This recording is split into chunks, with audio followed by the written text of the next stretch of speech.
5 things foster children don't want most of all. Today, I'm going to share with you, as a foster parent who's been licensed going on 16 years, some of the things that we have seen that foster kids really just don't want. This isn't an extensive list, and of course it doesn't include every child. It's just our personal experience and what we've observed as foster parents. If you haven't seen the video of what foster kids do want most of all, make sure to subscribe and to check that video out below.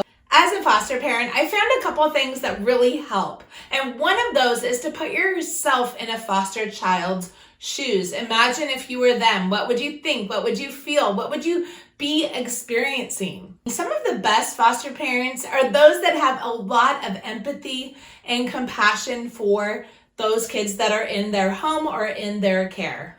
I think it can be easy to label or just assume that foster kids think or feel certain things. And honestly, at the end of the day, the best way to figure out what each individual child really thinks or feels is to ask them directly. So before we jump in, again, I just want to make sure that you subscribe below, click thumbs up, and make sure to ring that bell for notifications of our next video.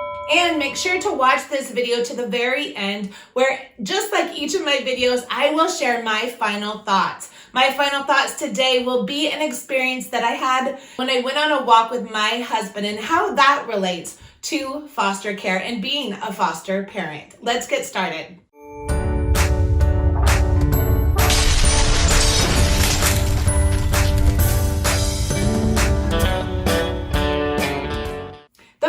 That I've experienced that foster kids don't want most of all is often and usually to be moved again. It is so hard for foster kids to adapt to a new home and a new environment and to go from living in one home to another and sometimes dozens of homes within a few short months.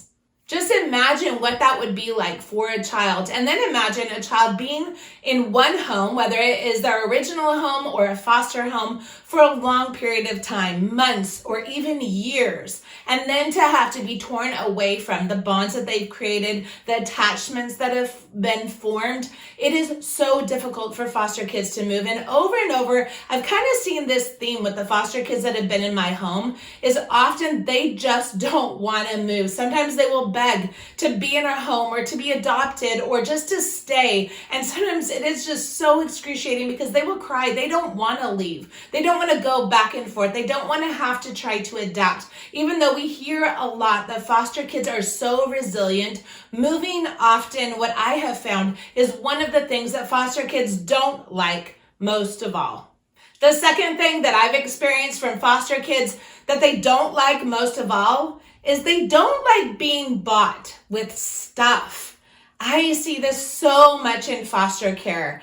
It is incredible, honestly, and just the number of stories that I could tell you about people feeling sorry for foster kids or having pity on them, and instead of really engaging with them and trying to talk to them and hear their heart, or maybe they just don't have the time to do that, they dump presents or cheap toys, or they just give them handouts. And although I understand that, and I have honestly so many times been that person that just goes out and buys stuff, trying to make the life of a foster child better, sometimes it's not only not helpful, it can be harmful. As I say that, yes, there absolutely are times to flood kids with presents and with gifts and with nice things. I'm a full believer in making sure when you're in a home or you're in an environment that people can't tell by the outward appearance which child is a foster child and which one is your own biological child. I believe their hair should be just as nicely kept, their clothes should be just as clean and just as new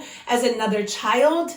However, when a child learns to just get stuff, they learn quickly that they are being bought or they are being bribed or they are being manipulated to get what they want, whether that's from a biological parent that's at a visit that feels guilt, and so they pour on stuff onto that kid, hoping that will make them forgive them or feel better about themselves or pacify them, whether it's a social worker that comes and offers them stuff. Honestly, some of the things that kids don't want most of all is just given stuff, because that does not equate to love. The third thing that foster children often don't want most of all, and again, this is just My experience is to be deceived, or to be betrayed, or to be lied to yet again. As a child, often they're a commodity in other people's stories. Often they're the collateral for problems or situations that they themselves cannot fix. It can feel powerless. It can feel vulnerable. It can feel scary. And a lot of things about foster kids that we hear, it can be negative. However, one thing that I've learned is that foster kids also become very intuitive. They can discern what is good, what is bad. They've experienced a lot of hard things. So then when they see something good and beautiful, they learn to know the difference.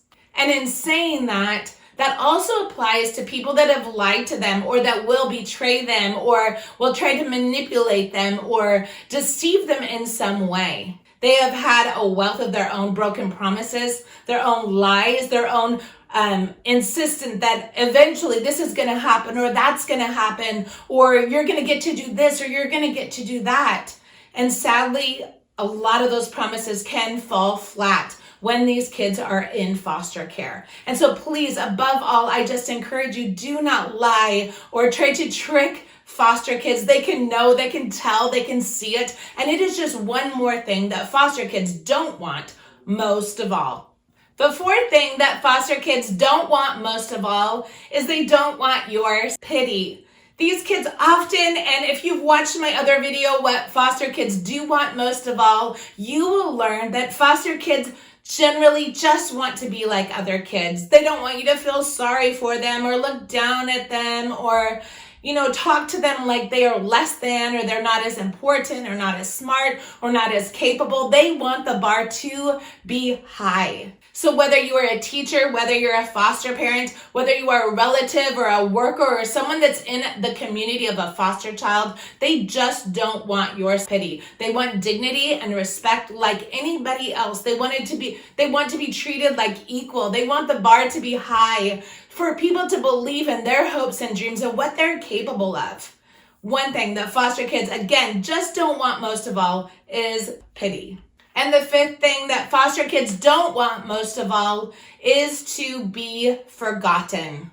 Imagine floating through a system. Imagine being in a home where addiction is supreme, or abuse or neglect. A lot of times these kids feel invisible. They feel like their voice doesn't matter. They feel like they don't matter.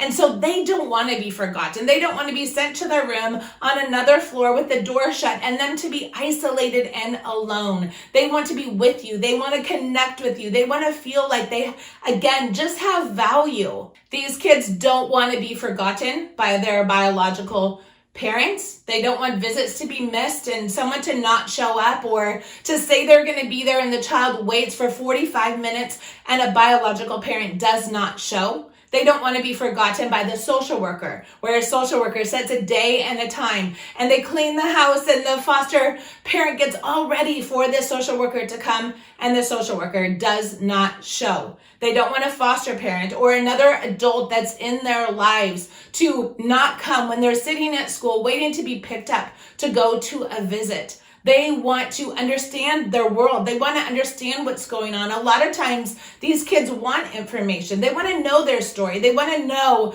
why a parent isn't coming to a visit or why they need to be moved. They want to understand, because I think a lot of times, and maybe this includes you as well, I know that it does for me, but some of the hardest things that I have are questions that can't be answered, that are stories that run in my mind that there is no true narrative because I don't know and I can't understand or get on the other side of the equation. And so for foster kids, they just don't want to be forgotten.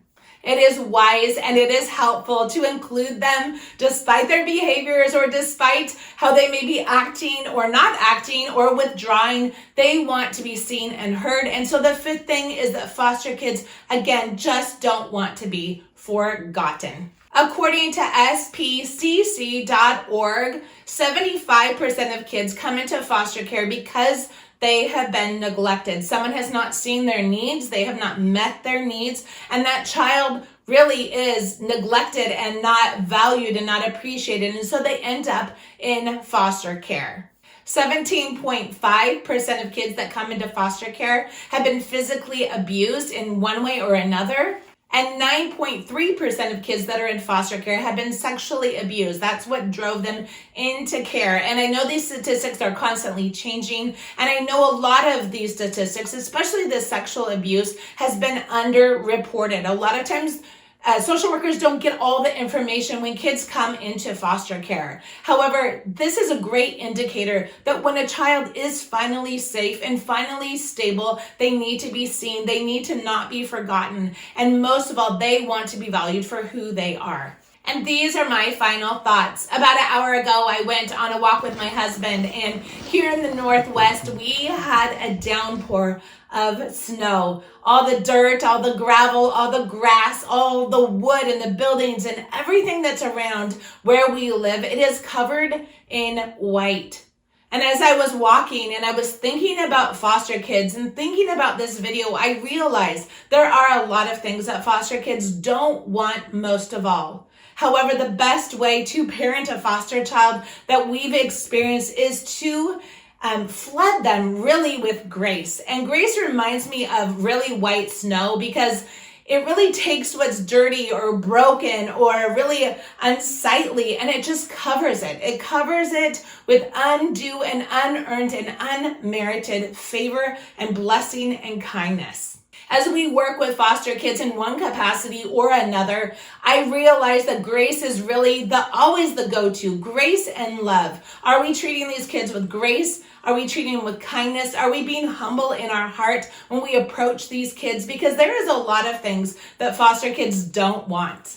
They don't want to be moved again. They don't want to be betrayed or lied to yet again. They don't want to be bought with stuff. They don't want to be treated with self-pity. And most of all, they just don't want to be forgotten. So as you work with kids, remember that we can do the best that we can to show foster kids that there are a lot of reasons that they're in our home and that they were made to be a part of our family. Thank you so much for watching. And if you enjoyed this video and you want more information, whether you're a new foster parent, whether you're a seasoned foster parent like us and have done this for over a dozen years, whether you're just interested in inquiring about foster care, again, just make sure to subscribe and scroll through the videos below so that you can find something that's relevant to your situation. There's also videos about placements, about kids, what it's like to take multiples or to take drug-exposed infants or to take kids into your home when you have your own biological siblings. So make sure to check those out and we will see you next time. Make sure to go out, live bold,